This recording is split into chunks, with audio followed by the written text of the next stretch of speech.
Synthaholics.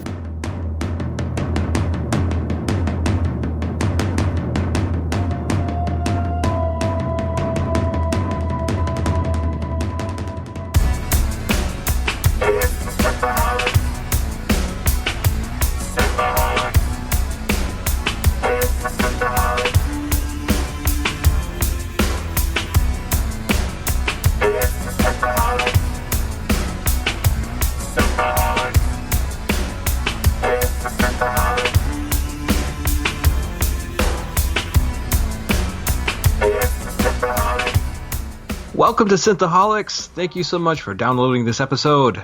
This week we are starting the next couple chapters in our Dune series. We have myself, Aaron O'Brien, and we have David Duncan. Hey, Dave. The balls of the penis. The balls of the penis. Dave, we are moving on. We are still on Castle Kaladin in this these couple chapters, and we are still meeting a couple more characters. This time we get to meet Dr. Yueh. Dr. Creepy Boy. Creepy Yueh, the Mr. I'm going to watch Paul sleep and jerk off in the corner. He's such a fine young boy. Yeah, so we get Dr. Yueh walking into the training room after Paul had his training session with Gurney Halleck, and he's all like laying out on the table because the masseuse just rubbed Paul down. He's all shiny like a stuffed pig. And Dr. Yueh's like, he's getting so big. Mm-hmm. And so Yueh is they put it right off in the beginning. Yueh's the traitor for the House Atreides. So he's the guy who's working with the Harkonnens. Where's his 30 pieces of silver?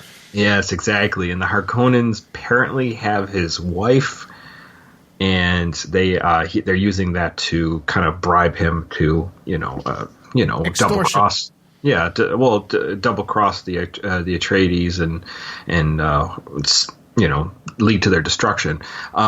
He is described as a person with this diamond tattoo on his forehead. Which is a symbol of imperial conditioning, meaning kind of that he is to be loyal. So this is highly irregular for someone with that, but apparently this is, his wife being held by the Harkonnens is what's going to break him. It's just a stick-on tattoo. It's not the real deal. It's not real. It's not real. I got it from a Cracker Jack box. Cracker Jacks. Yeah. I'm not really loyal. I just like Cracker Jacks. So he brings Paul some film books. So apparently back in 1965, they still thought we'd be using film. And Microfiche, remember that. So, so he brings him some film books on Arrakis. So it's like they're like geological and ecological things to help Paul, teach Paul. So he kind of is trying to help Paul with his studies. And Paul, I have a box. Put your hand in it. Put your hand in the box. It's a dick in a box. Paul has a lot of questions he wants to know is on these film books. Is there any information about the Fremen? He's very interested in the Fremen, so he wants to know about them, and also wants to know about the worms. I think I could be wrong, but this is the first time we talk about the worms, right? Yes. I don't think this is the first time we're introduced to the idea of the worms. So we get a slight description on them and a little bit of how big they are. So all of a sudden you're being told about the worms and that they're these giant monstrosity monsters going through the sands of Arrakis. And then he goes to talk about Yueh gives him a gift, an old orange Catholic Bible. Orange is the new black Catholic Bible. Made for lots space of scissoring and lesbians in it. Oh boy, that's a sexy Bible. It's a very sexy Bible. So it's made for space travelers, and it's not a film book. It's actually printed on these very small filaments, and it has this magnifier that when you open it, you can turn to certain pages, and it will blow it up so you can see the passages that you're trying to read. It's a neat idea for a book, I guess. It's kind of weird, but why wouldn't you have things like on data pads or anything similar to that? I don't think they thought that far ahead yet. Well, 1965. Here we are. I mean, a couple more years, we're going to get Star Trek. Yeah, but I mean, like even the data pads and TOS aren't really. Yeah, they were more like just like a really big clipboard. It was more like a digital clipboard than it was than a tablet. You know what I mean? It just seemed like you signed off on like duty register logs or whatever, or just looked at what Yeoman was wearing underneath her clothes. But they did have like in TOS they had like the what do you want to call, like not hard drives, floppy disk kind of things. Yeah, they had the data tapes. Yeah, so that was kind of cool. We had never seen that before, so I don't know. It's not a huge deal, and like honestly, you could just swap out films to I sent you information. They're probably going to update this if they're keeping it in the new movie that's coming out. Oh, I'm sure. Yeah, absolutely. So he gives them this orange Catholic Bible, and he says, "I want you to read this passage," and he has Paul start reading it, but then Paul starts reading it aloud, and this is what Paul says. He says, think you of the fact that a deaf person cannot hear, then what deafness may we not all possess? What senses do we lack that we cannot see and cannot hear another world around us? What is there around us that we cannot? And then Yueh just starts yelling, "Stop!" So he freaks out on Paul, and Paul's like, "What the fuck?" You asked me to read the Bible. And apparently he wanted him to read the holy hand grenade passage. "You shall count to 3, no more, no less." Orangutans and breakfast cereals. And this is apparently his wife's Wanda favorite passage.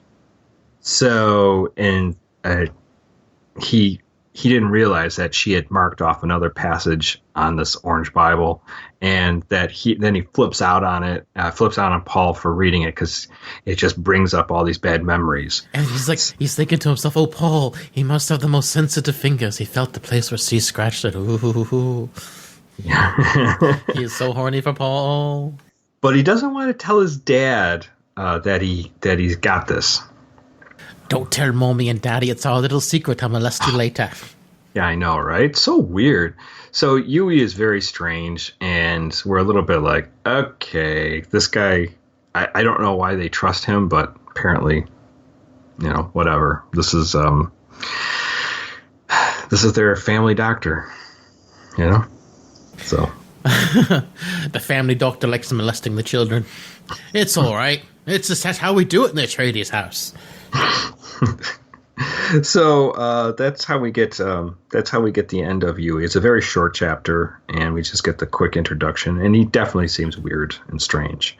And then we get the entrance of Paul's father, Duke Leto Atreides, and so you can sense that Paul has a really loving relationship with his father. He really wants to be with his dad. He wants to be there with him. And his father's been very busy since this whole Arrakis business started up. So he's been busy taking care of affairs. So Paul probably hasn't seen him or interacted with him much. So they have this discussion about Arrakis, and he starts talking to him about the idea. First they talk about the money and the economics. And they talk about Chom and how Chom is, a way for them to make money, but not just them, but all the Landsred, all the noble houses. We're going to dispense it to everyone. We're going to share the wealth, except for the Harkonnens. Right, but I mean, so it's important for them to have to make this money. So the Chom corporations or organization makes money, and then everyone else, so they can keep this. They can keep their share of Arrakis and make money off of it. So I guess that's the main importance of it. Is that's what Leto wants to do, and Paul then wants to get into just like how dangerous this is, because obviously the Reverend Mother basically has told Paul and Jessica that, you know, this is probably not going to work well. It's kind of a death sentence, and, you know, the Duke's going to die, you know, going to Arrakis. And, you know, obviously Paul doesn't want his father to die. Is Arrakis really dangerous? Dad, is it dangerous? And Paul starts entertaining the idea of, so the Emperor, the Padishah Empire has these Sardaukar warriors that are, it gets into this big discussion with the Sardaukar warriors. There's like these fierce warriors that the Emperor has, and they're basically like trained and raised on this planet called, I'm trying to find it right here, Solidar? Something like that. Oh yeah, Solidus Secundus. Oh. That's the planet. Solidus Secundus is like a harsh planet, and it's sort of a prison planet as well. And it is it's also where he trains and kind of gets the Sardaukar warriors to become so fierce. And Paul makes the idea that maybe because Arrakis is so harsh, we can use the Fremen as sort of our Sardaukar warriors, and maybe reach out to them, and maybe we can make an alliance with them. So he kind of makes that connection. And the Duke, you know, I think that, you know, is kind of like working towards that, because he says that he sends Duncan, Idaho already to talk to the Fremen. I will give you as many potatoes as you like. So, yeah, so they, so this is the idea right there. But he's, like I said, he's very, very upset about what's going to happen to his father, and the Duke also brings up the idea that the Harkonnens have been stockpiling melange, the spice, the drug, and basically to destroy the market and to make for high prices, especially if he can make Leto fail, then the Harkonnens can be like the main dealer of the spice swoop back in and take over Arrakis again. So that's kind of the plan. So the Duke kind of knows what's going to already happen, and in some ways, but for some reason the Duke is very, I guess, positive that things are going to go well. Oh yes. The Harkonnens will leave us lots of equipment. It'll be working fine. We can harvest the spice, and it'll all be great. There won't be any problems. No problems. And at the very end, he basically tells Duke that you're basically you're going through all this training, everything you've been doing from infancy is mentat training, and that you are capable of becoming a mentat if you like. But I thought if you told me that, I'd go crazy and kill you. Maybe that's why Reverend Mother thinks you won't live on Dune. So it's funny because Paul has like Bene Gesserit qualities, but he's also got mentat qualities. He's the Quasi-Hadric, or the Quasimodo Hadric. Quasi-Hadric. The Quasi-Hadric. Yeah, he's a dodecahedron. There you go. He's very obtuse. So let's give him all the secret skills. We'll also make him a Fremen just for fun. That's right. He's got everything. Next, he'll become a Sardaukar warrior, and then he'll become a worm. Exactly. But anyway, so ultimate form. He basically says, "Hey, do you want to train to be a mentat?" And he's like, "Sure. Why the hell not?" So I guess Paul's going to be trained in the teachings of being a mentat. So, and that's where we end here with this chapter. Next chapter, we go to Arrakis, and it's we meet kind Newt. We meet Dirt Newt. Dirt Newt? Are you talking about Shadow Mapes? Yeah, Shadow Mapes. Dirt Newt. It's just whenever, like, I know she's supposed to be old, but like every time she talks, like whenever I'm listening to the audiobook, it makes me think of Newt, like from Aliens, but just super dirty and dusty. Well, Newt was pretty dirty in Alien. Yeah, so that's like the Shadow Mapes is Lady Jessica's servant, who's a Fremen. But anyways, we'll get to meet her and get settled into Arrakis as they're trying to sort things out. Yeah, and that's where we learn. I know you were asking. I can't remember if it was the first episode or the second episode. I wasn't there last time, but you're asking like why didn't they get married? And apparently she doesn't like looking at the boar's head and the painting of Duke Leto's father. And I remember that part of the book. There's a whole like 2 chapters or something, or two paragraphs on that thing. It's just like it's a lot of stuff on it, and he's like, we didn't get married because if you were my wife, you'd have to look at that every single day. I don't think that's the full reason, but maybe it's partial. Well, it was a partial because he also wanted to appear that he could marry into the Harkonnens or whatever, since he wasn't technically married. Yeah, right. But there's a couple things that's. He's just strategic that he didn't marry her, but also she didn't like looking at the boar's head. Yeah, so that's where we will pick up next week. Any other thoughts about these 2 chapters, Dave? As Dr. Yueh's a weirdo. He is definitely weird, very odd. It's been a while since I've seen the 1984 Dune, but so far. And it's lining up pretty good from what I remember with the movie. I'm looking forward to seeing where and how it's going to diverge.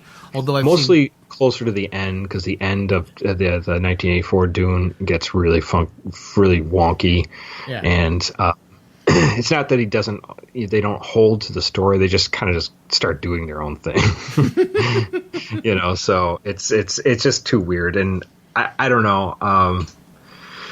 They do pretty good in the beginning, especially to introduce everybody. It feels even some of the lines are taken right out of the book. Yeah, so. I mean it's real close. I'm sure it's not exact, and I think the Shattuck Mapes thing goes on a lot longer in the book. But I mean, like I see cutting for time. But I mean, so far, it's like I said, it's been like last time I watched Dune proper was when we talked about it years ago.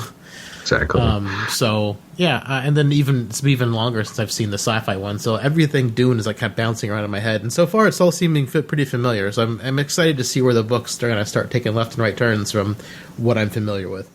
There's definitely scenes that get left out. I mean, like Lady Jessica with the Shadow Mapes is in the movie, but then there's I think there's a scene with I can't quite remember. There's a scene where she's going through a or greenhouse something later on, and that's not in the movie. And where Duncan's drunk, I don't remember that being in the movie either. Yeah, they definitely left out a lot of little things like that. But I mean, so but so far it's pretty close. Pretty close, and I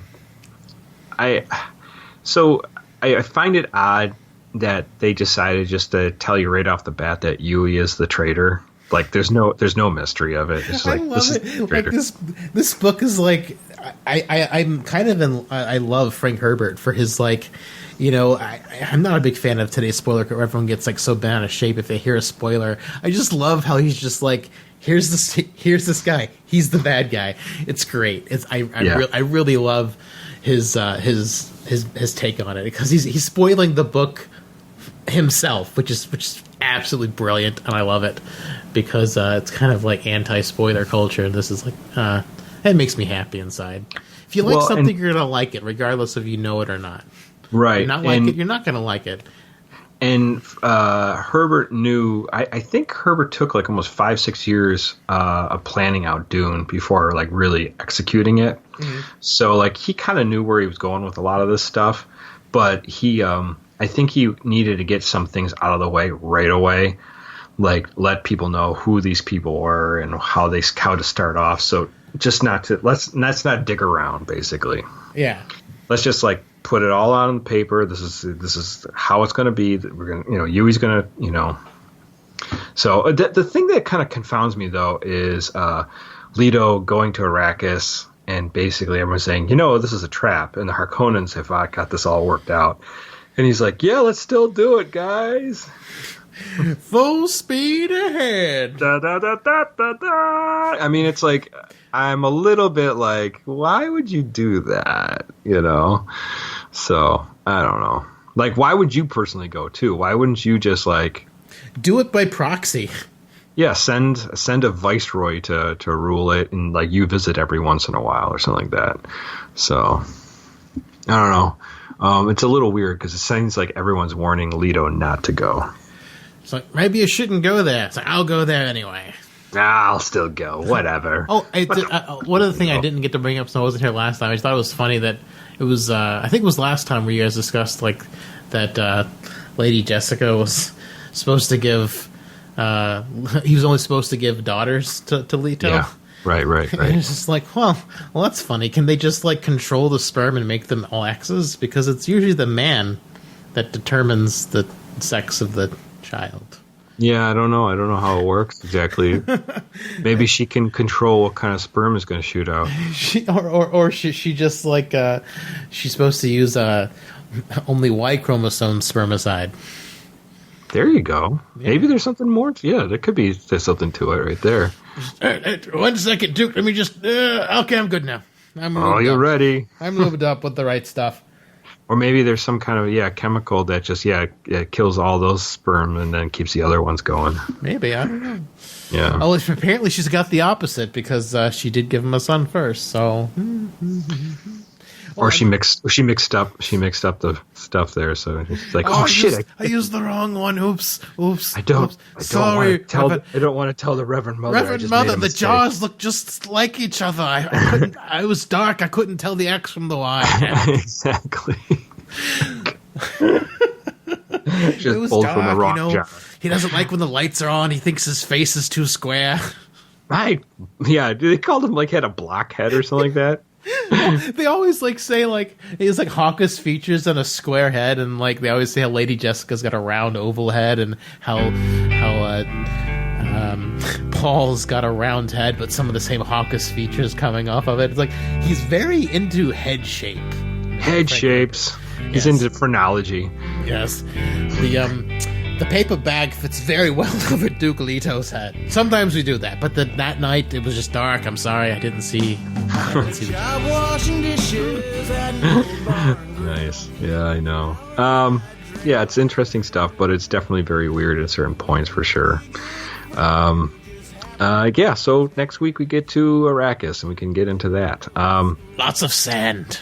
There's sand in your bed, Gurney. Pretty much sand from here on out. Yes, exactly. No more water. So, guys, thank you so much for listening to this episode. If you want to find us, you can email us at synthaholics@yahoo.com if you have contrary thoughts or more to add to this discussion. We can always read that online if you like. You can also tweet us at Synthaholics Duo. You can find us at our Facebook page, Facebook.com/groups/Synthaholics. And if this show is something you want to support, please go to our Patreon.com/Synthaholics, and you can throw some money there. It's greatly appreciated, any support. So, all right, guys, until next week, the spice must flow. See ya. Shadow Mapes! million miles inside of Mars. Well, McCoy, my boy, come mix me a drink. Before the night's over, I'll puke in the sink, and we'll cry till we laugh, and we'll both shit our pants. You're the best drinking friend I ever had.